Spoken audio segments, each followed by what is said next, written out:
is getting ramped up.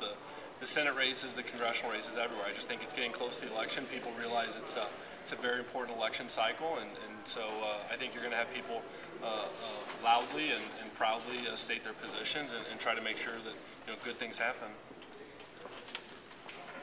You think the debates have accomplished anything so far? Absolutely. I wish there were more of them.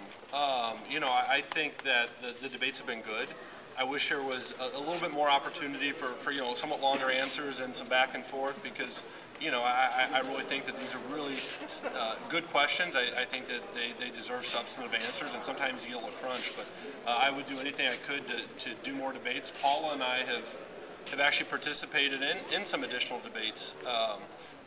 Bill hasn't been involved in them, but I know the invites are out there, and I'm sure there'll be more. A lot of the back and forth tonight involved the personal attacks and retorts, not so much on policy necessarily. How are you going to, from this point on, elevate that conversation to focus on policy? Because from here on out, people have to vote based on policy, not personal attacks. Well, I think that how you act as a person often will influence your policies, and I'm just not going to stand on stage and have someone say things about me that aren't true.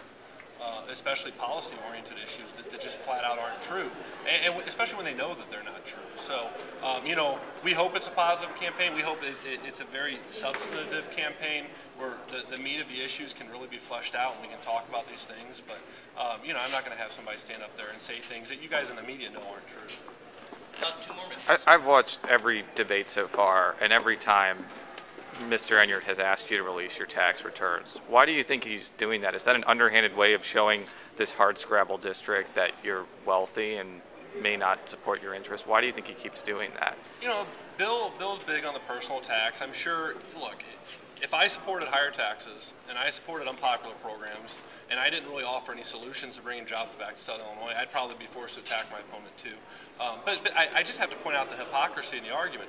Bill's going to question me on that issue when he's taking campaign contributions from numerous people that haven't shown their tax returns. And I'm dead serious. On Sunday, Jan Schakowsky, the most liberal member of Congress, as numerous nonpartisan groups have pointed out, whose husband went to jail for check kiting, tax charges, you name it, who hasn't shown her tax returns, is coming in to do a fundraiser for the guy.